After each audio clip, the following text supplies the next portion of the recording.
23 जून 2023 की बाबा की साकार मुरली है। मुरली के महावाक्य हैं, मीठे बच्चे तुम सबका प्राण आधार आया है, तुम्हें जमघटों के दुखों की पीड़ा से छुड़ाने। वह तुम्हें स्वर्ग का वर्षा देता, वह सर्वव्यापी नहीं है। प्रश्न है, इस राजयोग में कौन सा योग सदा कंबाइंड है? उत्तर है, इस राजयोग में प्रजा योग सदा ही कंबाइंड है, क्योंकि राजा रानी के साथ साथ प्रजा भी चाहिए। अगर सब राजा बन जाए तो किस पर राज्य करेंगे? सब कहते हैं हम महाराजा महारानी बनेंगे, हम राजयोग सीखने आए हैं। परंतु राजा रानी बनने के लिए तो बहुत हिम्मत चाहिए, पूरा बल होना चाहिए। बाप पर पूरा पूरा बलि चढ़े तब राजाई में जा सके। गीत है, प्रीतम आन मिलो। ओम शांति। प्रीतम को कौन बुलाते हैं? प्रीतमा को सजनी व भक्ति कहा जाता है। बुलाते हैं साजन को, भगवान को अथवा बाप को। इसमें सर्वव्यापी का ज्ञान तो ठहरता नहीं। प्रीतम को बुलाते हैं कि आन मिलो। जीव आत्माएं अपने परमपिता परमात्मा को बुलाती हैं, ओ परमपिता परमात्मा आओ, रहम करो। स्वर्ग में तो ऐसे नहीं बुलाएंगे, बरोबर यह दुख धाम है तो प्रीतम को बुलाते हैं। प्रीतम भगवान एक है, क्रिएटर एक है, विश्व अथवा सृष्टि का चक्र भी एक है। बच्चे जानते हैं कि कलयुग से फिर सतयुग होगा, सतयुग में फिर से एक आदि सनातन देवी देवताओं का राज्य होगा। यह नॉलेज है ना? तुम बच्चे जानते हो प्रीतम कैसे आए हैं। शिव तो है निराकार, तुम सब निराकारी आत्माएं हो, यहाँ आए हो पार्ट बजाने। अब निराकार बाप कैसे आया? राजयोग किसने सिखलाया? श्री कृष्ण तो सतयुग स्थापन करने वाला नहीं है, उनको रचयिता नहीं कहेंगे। सभी जीव आत्माओं का प्रीतम एक परम पिता परमात्मा क्रिएटर निराकार को कहेंगे। कहते हैं मेरा जन्म शिव जयंती मनाते हैं। मेरा जन्म कोई श्री कृष्ण सदृश नहीं होता। श्री कृष्ण माँ के गर्भ से कैसे जन्म लेते हैं? वह भी बच्चों को साक्षात्कार कराया हुआ है। बाप कहते हैं मेरा नाम रुद्र भी है, गीता में भी है। यह है रुद्र ज्ञान यज्ञ, अर्थात शिव का रचा हुआ यज्ञ। तो जरूर निराकार शिव को साकार में आना पड़े। बाप बैठ समझाते हैं, इस गीता के 2 अक्षर से ही सर्वव्यापी का ज्ञान निकल जाता है। प्रीतम को श्री कृष्ण नहीं कहेंगे, कहते ही हैं ओ गॉड फादर, ओ प्राण आधार, क्योंकि यह सबका प्राण आधार है। सभी को जमघटों के दुखों की पीड़ा से छुड़ाते हैं, तो जरूर उनको आना पड़े। बाप कहते हैं मैं कल्प कल्प कल्प के संगम युगे आता हूँ। यही कल्याणकारी संगम युग है। सतयुग के बाद तो फिर 2 कला कम हो जाती हैं। यही संगम युग चढ़ती कला का युग है। इसमें बुद्धि से काम लेना चाहिए। नए के लिए तो बहुत सहज समझाते हैं। तुम्हारा बाप निराकार परम पिता परमात्मा शिव है, उनको याद करो बस। और गुरु गोसाई आदि के मंत्र सब हैं भक्ति मार्ग के।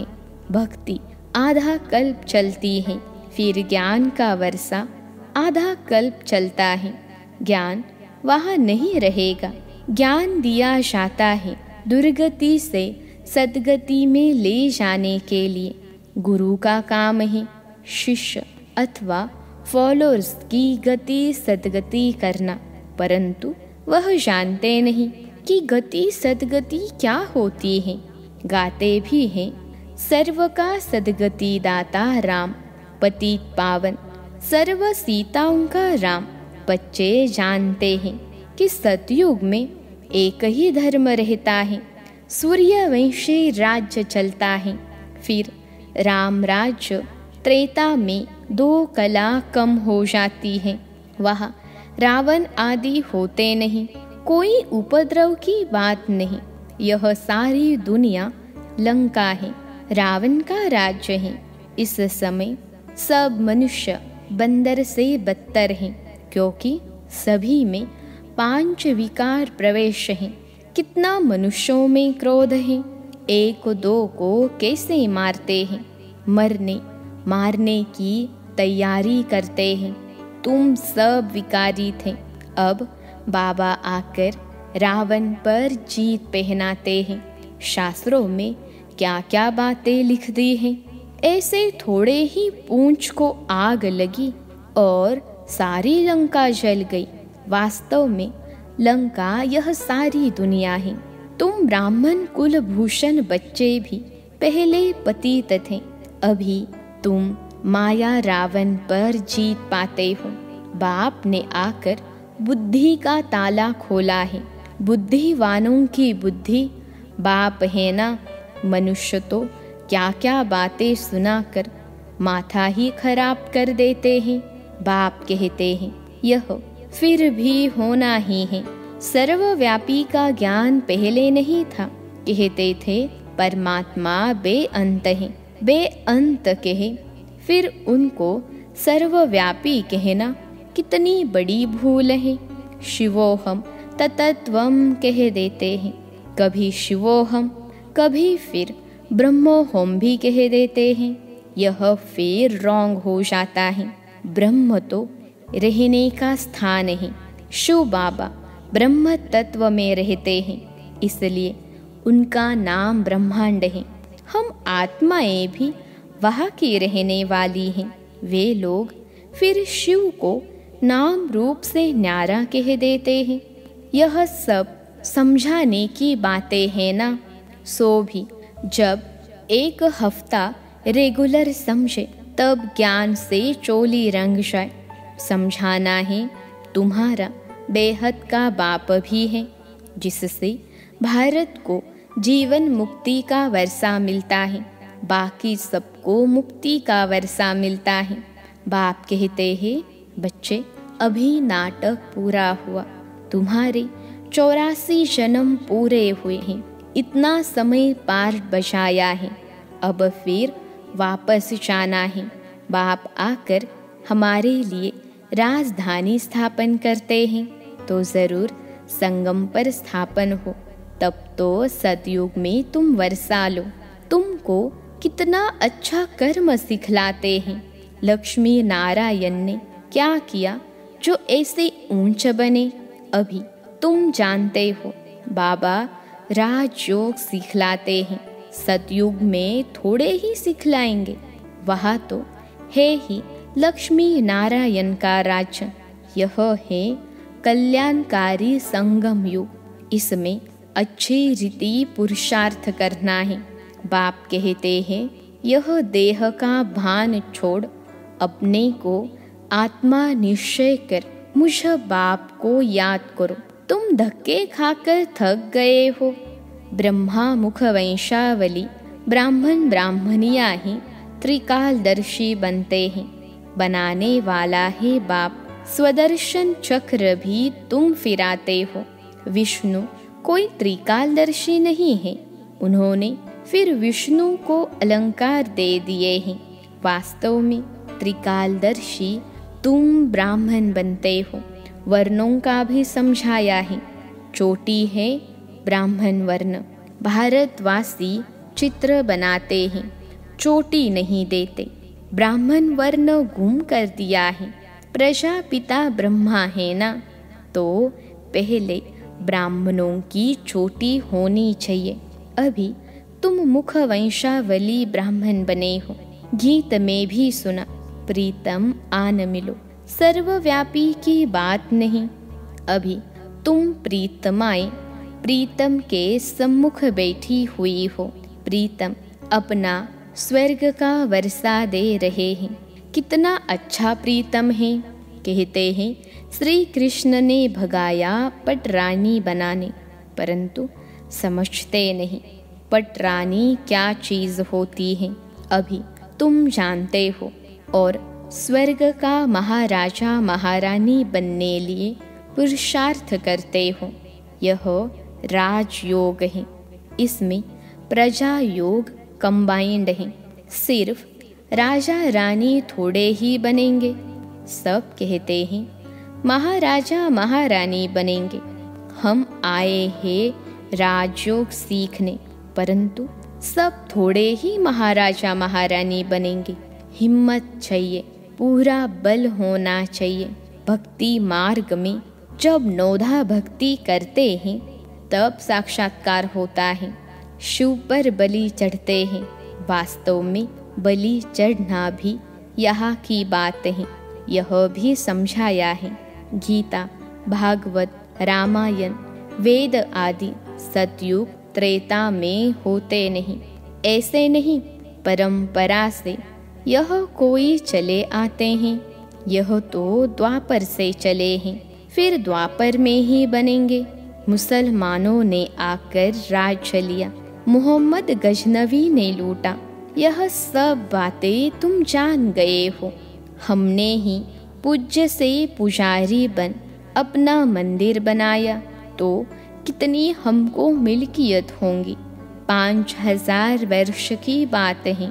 सो भी शुरुआत में, फिर भक्ति मार्ग में भी तुमको कितना धन रहता है। जिसने हीरे जवाहरों का मंदिर बनाया उनका अपना महल क्या होगा। नाम कितना ऊंच है। लक्ष्मी नारायण कितने श्रृंगारे हुए देखते हैं। अभी तो बेचारों के पास पैसा नहीं है। आगे तो लक्ष्मी नारायण के लिए हीरों का सब कुछ बनाते थे। बाद में सब लूट फूट ले गए। वहाँ तो सोने की ईंटें होती हैं। तुम उनसे महल बनाते हो। अक्ल भी अच्छा रहता है। अभी तो बेअक्ल हैं, तब तो कंगाल हुए हैं ना। शिव बाबा पर व देवताओं पर कितने कलंक लगाए हैं। इसलिए बाबा कहते हैं यदा यदा ही, जब इसमें प्रवेश करो तब तो ब्राह्मणों को रचो। ब्रह्मा मुख से भारत में ही आकर ब्राह्मण रचते हैं। विलायत जाऊंगा क्या। जो नंबर 1 पावन पूज्य था अब पुजारी बना है। उनके ही पतित शरीर में आता हूँ। त्रिमूर्ति कहते हैं, शिव को निकाल दिया है। त्रिमूर्ति ब्रह्मा का तो अर्थ ही नहीं निकलता। बाबा कहते हैं कल्प कल्प संगम पर इस तन में आकर तुम ब्राह्मणों को रचता हो। तुम ब्राह्मण ब्राह्मणियों का यह सर्वोत्तम युग है। अभी तुम ईश्वरीय गोद में हो। ईश्वर बाबा से बेहद का वर्षा लेते हो। जानते हो उनको ही याद करते करते हम उनके पास पहुंच जाएंगे। कहते हैं ना, अंतकाल जो स्त्री सिमरे, जैसा सुमिरन वैसा जन्म मिलता है। यह है अंतकाल का समय। तुमको बाप बैर समझाते हैं। इस समय मुझे बाप को ही याद करना है। देही अभिमानी भव और शरीरी भव। अपने को आत्मा निश्चय कर मुझ परमपिता परमात्मा को याद करो। एक जगह नेष्टा में नहीं बैठना है। बच्चे तो चलते फिरते उठते बैठते बाप को याद करते हैं ना। बेहद का बाप कहते हैं और सभी से बुद्धि निकाल माँ कम याद करो। इसी में मेहनत है। 84 जन्म लिए, अब यह अंतिम जन्म है। तुम बाप के बने हो तो उसने ही कितने मीठे नाम दिए हैं। बाबा ने संदेशी द्वारा नाम भेजे। वह बहुत अच्छे अच्छे नाम होते हैं। फिर भी वही नाम पढ़ेंगे जो कल्प पहले पढ़े होंगे। सर्वव्यापी का अर्थ भी समझाना चाहिए ना। सब भक्त भगवान हैं तो फिर उनको मिलेगा क्या? कुछ भी नहीं। अभी तुम ईश्वरीय गोद में हो, ईश्वरीय गोद से तुम ब्राह्मण बनते हो। शूद्र वर्ण खत्म हुआ, यह वर्ण है ही तुम भारतवासियों के लिए। तुम जानते हो हम शूद्र वर्ण से ट्रांसफर हो ब्राह्मण धर्म में आए हैं। ब्राह्मण ब्राह्मणियाँ वही बनेंगे जो कल्प पहले बने थे। झाड़ वृद्धि को पाता जाता है। कितनी अच्छी अच्छी बातें बच्चों को सुनाते हैं, परंतु माया का तूफान लगने से अच्छे अच्छे बच्चे भी गिर पड़ते हैं। युद्ध तो है ना। तुम सर्वशक्तिमान के बच्चे हो तो माया भी कम नहीं है। आधा कल्प रावण का राज्य है। इस समय माया भी जोर से पछाड़ेगी। इसको तूफान कहा जाता है। हनुमान का मिसाल है ना। तुमको माया के कितने भी तूफान आए परंतु हिलना नहीं है, सदैव हर्षित रहना है। जितना रुस्तम बनेंगे उतना माया जोर से वार करेगी, देखेगी लायक है व नहीं। कहते हैं बाबा हमने तो काला मुंह कर दिया। काला मुंह हुआ बस बुद्धि को ताला लग जाएगा, धारणा होगी नहीं, क्योंकि बाबा को कलंक लगाया ना। लौकिक बाप भी कहते हैं ना तुम कुल कलंकित हो। बाबा समझाते हैं तुम कभी भी कुल कलंकित नहीं बनना। बाप परम धाम से आए हैं तुमको पढ़ाने। भगवानुवाच मैं राजाओं का राजा बनाने आया हूँ। राजाई जरूर स्थापन होगी। इस समय तुम जितने ब्राह्मण बने हो उतने ही बने थे और बनते रहेंगे। बच्चों को याद रखना है कि उस पारलौकिक बाबा का कोई बाप नहीं है, वह है ही सुप्रीम नॉलेजफुल। मनुष्य सृष्टि का बीज रूप चैतन्य, पतित पावन, रहम दिल, नॉलेजफुल, ब्लिसफुल। उन पर कोई ब्लिस करने वाला नहीं है। वह खुद ही बाप, टीचर, सद्गुरु हैं। बेहद बाप के घर में तुम सम्मुख बैठे हो। यह है ईश्वरीय कुटुंब। वृद्धि को पाते जाएंगे। 84 का चक्र भी बुद्धि में याद है। हम सो देवता इतने जन्म, हम सो क्षत्रिय इतने जन्म, फिर हम सो देवता बनेंगे। माया दुख धाम बनाती है, बाप आकर सुख धाम बनाते हैं। कितना सहज है। खूब पुरुषार्थ करना चाहिए। अब का पुरुषार्थ कल्प कल्प के लिए तुम्हारा पुरुषार्थ बन जाएगा। कहेंगे कल्प कल्पांतर हम ऐसा पुरुषार्थ करते आए हैं। मम्मा बाबा भी पुरुषार्थ करते हैं। यही फिर पूज्य सो देवी देवता लक्ष्मी नारायण बनेंगे। श्रीमत पर हम श्रेष्ठते श्रेष्ठ बनते हैं। अच्छा, मीठे मीठे सिखिलते बच्चों प्रति मात पिता बाप दादा का याद प्यार और गुड मॉर्निंग। रूहानी बाप की रूहानी बच्चों को नमस्ते। हम रूहानी बच्चों की सिखिलते रूहानी मात पिता बाप दादा को याद प्यार, गुड मॉर्निंग और नमस्ते बाबा नमस्ते। धारणा के लिए मुख्य सार पहली पॉइंट है। इस अंत काल के समय में एक बाप को ही याद करने का अभ्यास करना है, अशरीरी बनना है। दूसरी पॉइंट है कभी भी कुल कलंकित नहीं बनना है। माया के तूफानों में हिलना नहीं है, सदा हर्षित रहना है। आज का वरदान है अपने चेहरे रूपी दर्पण द्वारा मन की शक्तियों का साक्षात्कार करने वाले योगी तू आत्मा भव। अपने चेहरे रूपी दर्पण द्वारा मन की शक्तियों का साक्षात्कार कराने वाले योगी तू आत्मा भव विश्लेषण है।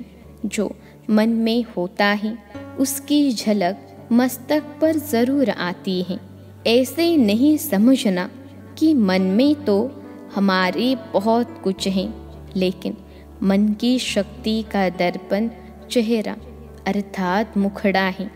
कितना भी आप कहो हमारा योग तो बहुत अच्छा है, हम सदा खुशी में नाचते हैं, लेकिन चेहरा उदास देख कोई नहीं मानेगा। पा लिया, इस खुशी की चमक चेहरे से दिखाई दे।